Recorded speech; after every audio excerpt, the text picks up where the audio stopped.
Russia says Ukraine's big counteroffensive is already underway. Is it true? Is it just more Russian propaganda? And what is going on inside of Belgorod? Is that where the real Russian attention needs to be? I'm Paul, U.S. Army combat veteran. It's June 5th, 2023. This is your daily Ukraine update. Let's get into it.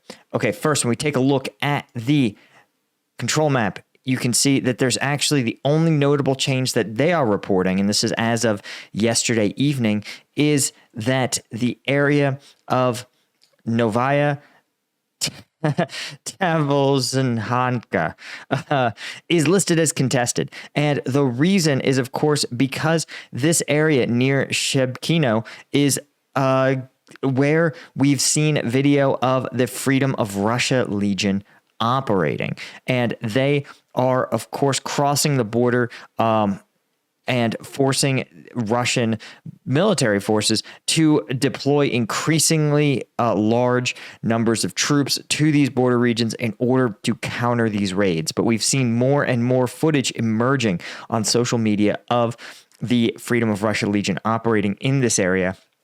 And it's a really interesting case study. Supposedly, some footage indicates that they even have taken Russian POWs, that these cross-border raids are considerable. They are persistent.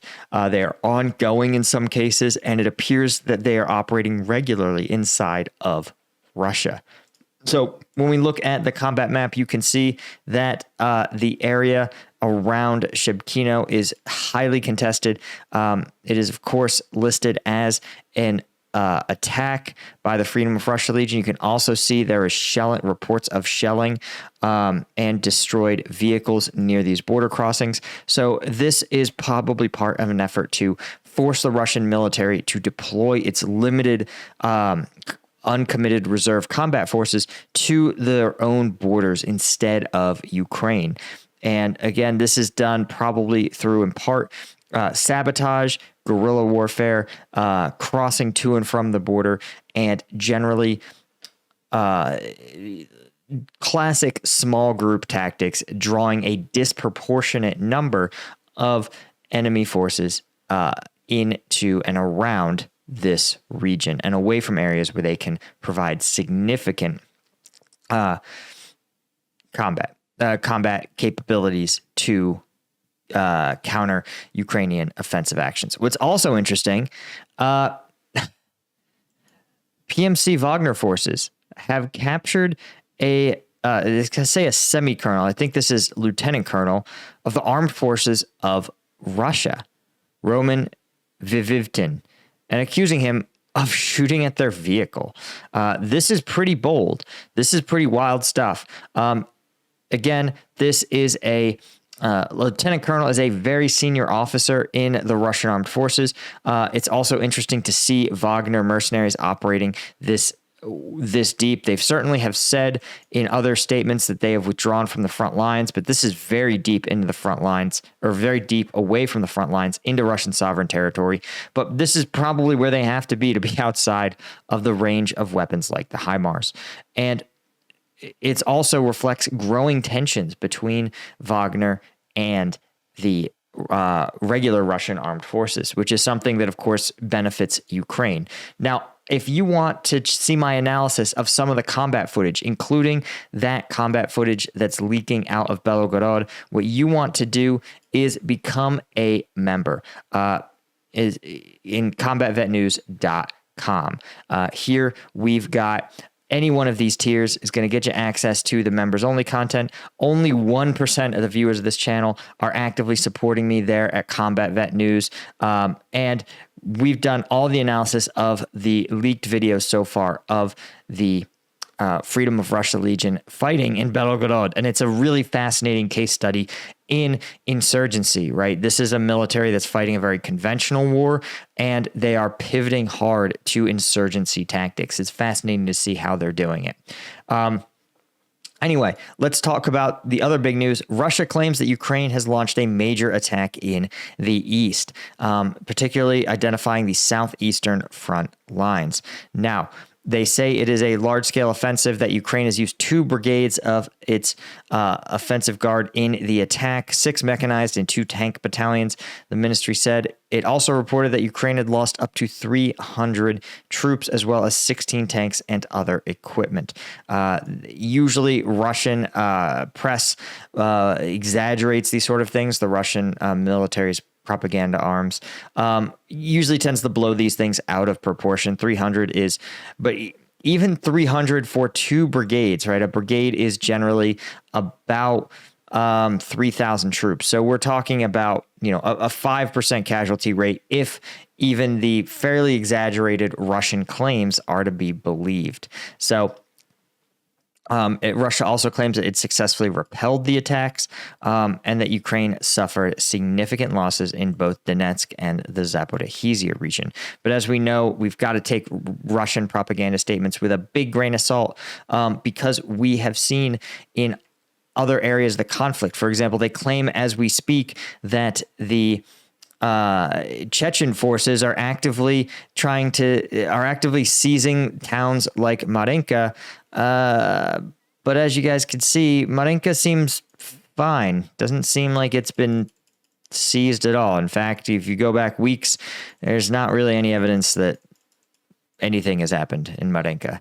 So again, we always should treat Russian forces with a grain of salt. But when we look over at Warmapper has an interesting take. He points out that there is some reports, in fact, enough reports that he has found credible, that Ukrainian forces have taken the town of Novodarivka. This is to the west of Velka Novosilka, and let's take a look at where that is on the map. Here is Velka Novosilka, and like we talked about, this, I give some credibility to this, that there is actually an offensive taking place, because simply this is where it would be. This makes a lot of sense.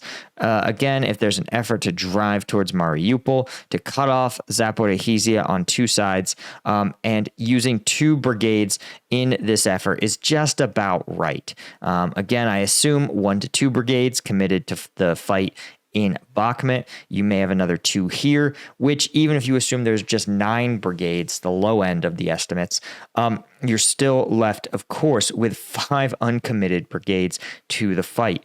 Another 2 may open up a front here, and then the remainder will be reserve forces that are meant to exploit breakthroughs when Russian lines are broken, and will take advantage and move quickly to the towns of Mariupol and Melitopol. That would be my strategy. Again, I don't have any special intel. But here is Novosilka, here is Novopil, and Novodarivka.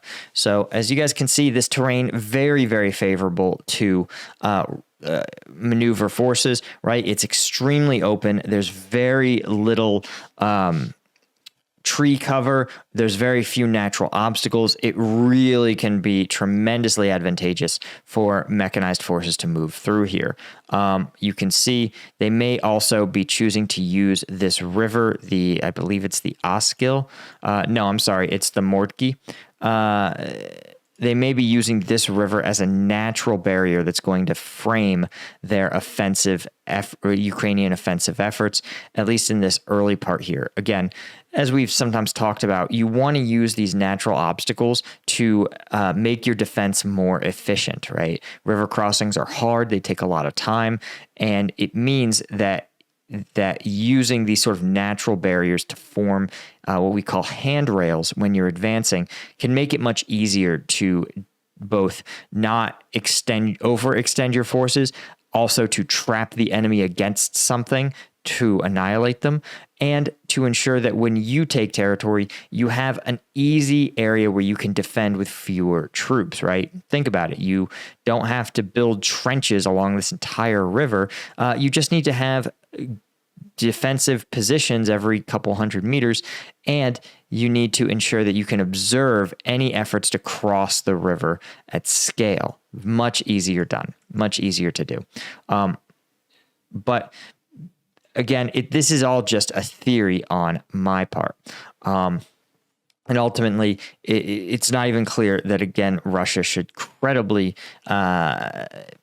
be taken that credibly. So that is pretty much all I had for today. Certainly some big news, again, if true, big if true, as they say. And so I appreciate you guys. I appreciate all of our Combat Vet News members. Thank you guys so much. Thanks to our Colonel tier members.